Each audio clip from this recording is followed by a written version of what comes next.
Welcome back to Letters from Rebellion, a space for the fears that we carry, the choices we avoid, the conformity we praise, and the chains we kiss. Reflections on courage, habits, motivation, and the inner rebellion that reshapes who we become.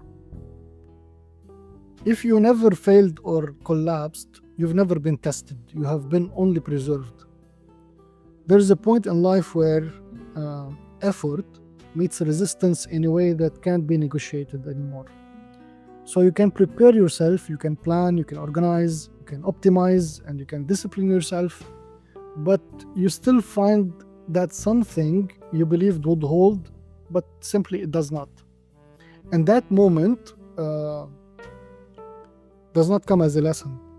It comes as an interruption of the routine, a loss or an outcome that you did not plan for and you cannot fix immediately.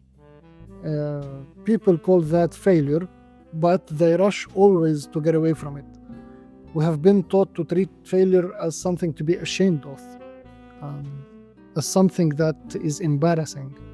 We have been taught to treat failure as something that needs to be explained, something that should be reframed before it settles in too deeply.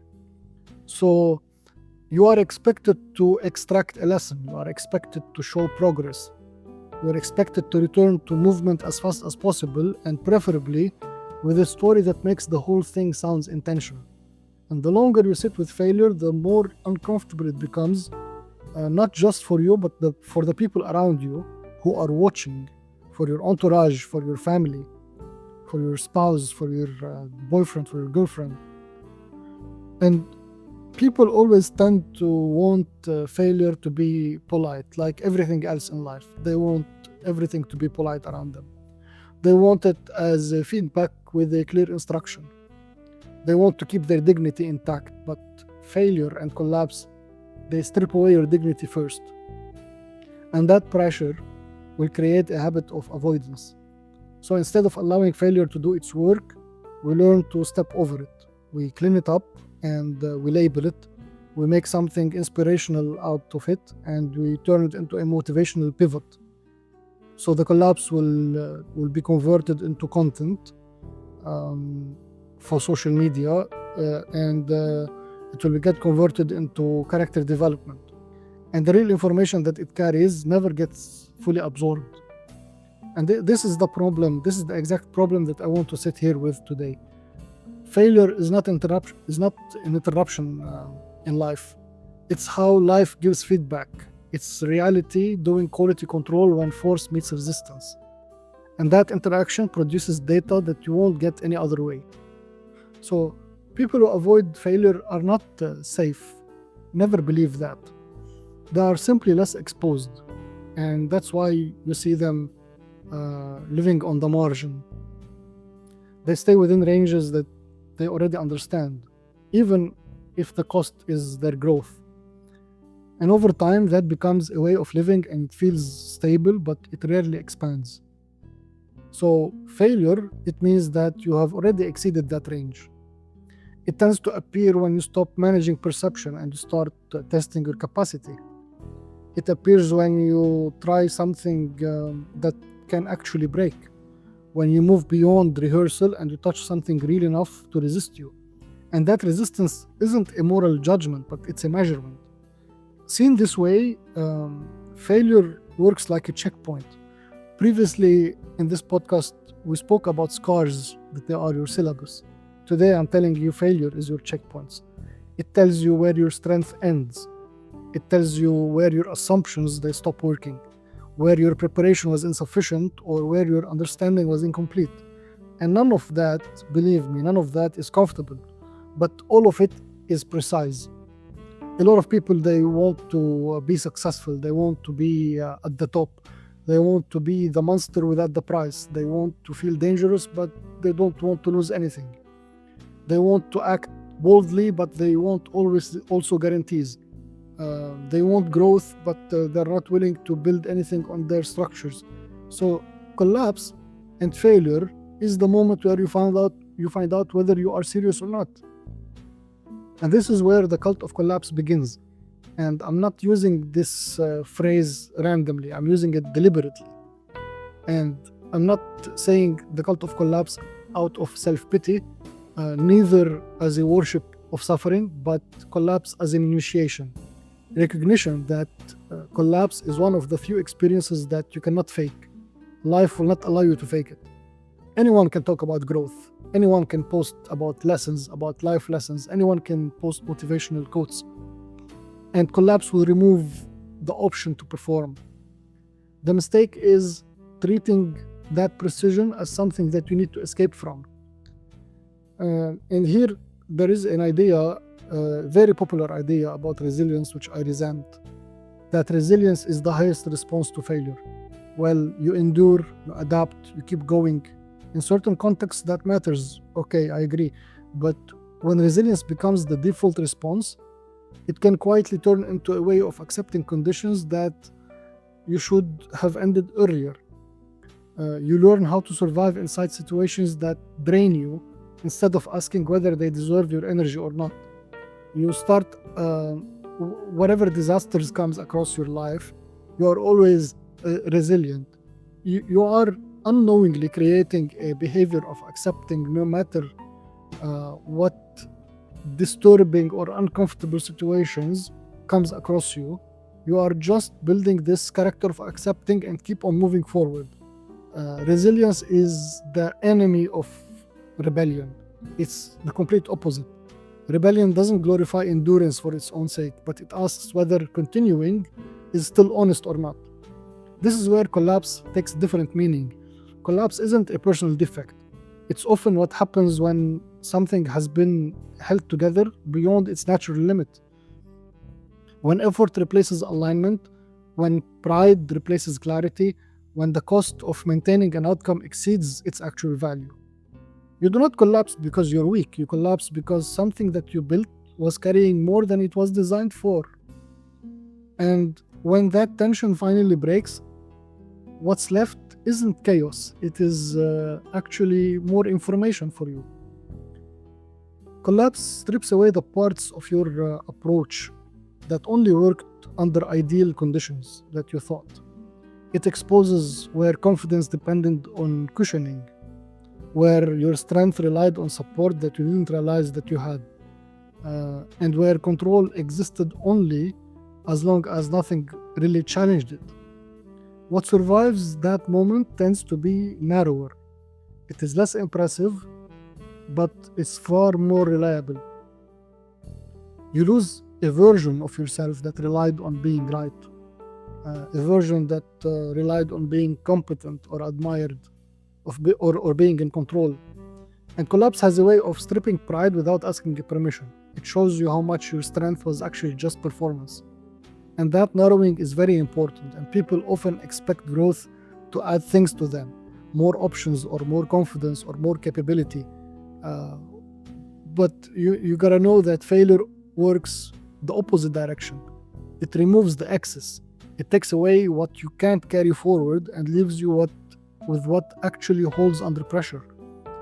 And that process rarely feels empowering in its moment. It feels quiet. It feels sometimes sobering and really clarifying. This is why quick recoveries are often shallow, in my opinion. They prioritize movement over understanding. They restore momentum without recalibrating. And when that happens, the same patterns, they tend to appear later on. And they appear often with higher stakes and less margin for error. And here's the danger. An honest response to failure takes more time. It involves stopping long enough to understand why something collapsed. Not in a theoretical sense, but in terms of behavior, in terms of decision, timing, and limits.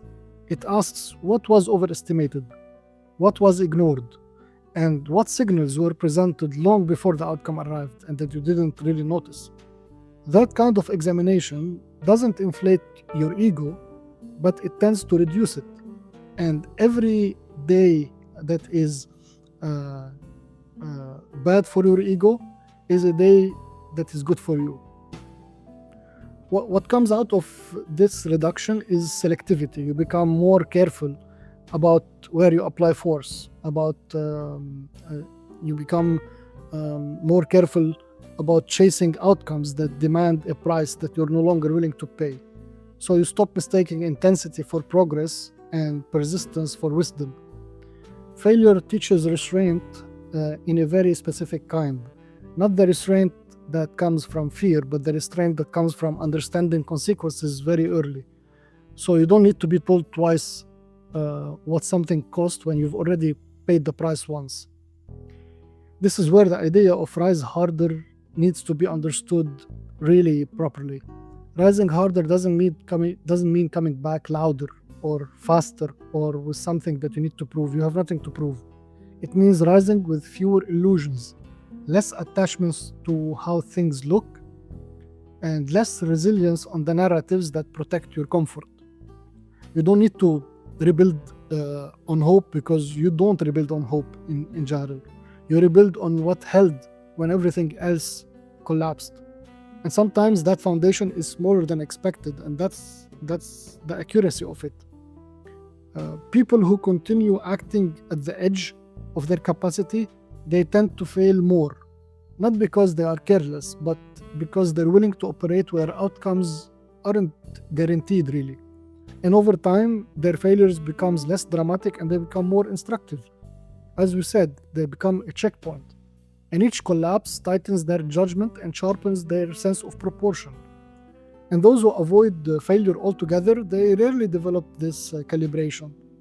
And this is why failing isn't the real risk, but staying untested is the real risk. If you keep moving forward in any meaningful way, you will encounter moments where things will break. New responsibilities will introduce new pressures. New levels will demand different strength. Each stage comes with its own checkpoint, and none of them can be skipped through intention alone. And remember, failure doesn't mean that you were wrong to act. It means that you acted far enough to be answered, and that is more than enough. Some collapses are deserved, not morally deserved, but mechanically deserved. And what matters is whether you allow that answer to change how you move next. The cult of collapse isn't about seeking failure or celebrating suffering. It's about refusing to waste what collapse has revealed to you. It's about letting the fall remove what was never strong enough to carry you and using what remains as the basis for your next step. And that process is not really impressive, but it's deliberate. And in the long run, it builds something far more durable than motivation or resilience could ever build. Because failing or falling will happen either way. And the difference is whether you learn from it while it's still manageable, or whether life has to underline the same lesson for you again, but with heavier consequences. And that's the real choice here. Not how to avoid collapse or to avoid failure, but how to respond when it comes. And that's where strength is actually forged, And after collapse, there are many things that are gonna change in you. You stop looking for relief. You stop mistaking comfort for recovery and distraction for rest. And when the illusion falls away, what is left is even a very sharp question. What actually gives life weight again once pretending is no longer an option? Most people assume joy, and most people assume that joy comes from success, from stability, from finally getting what they wanted.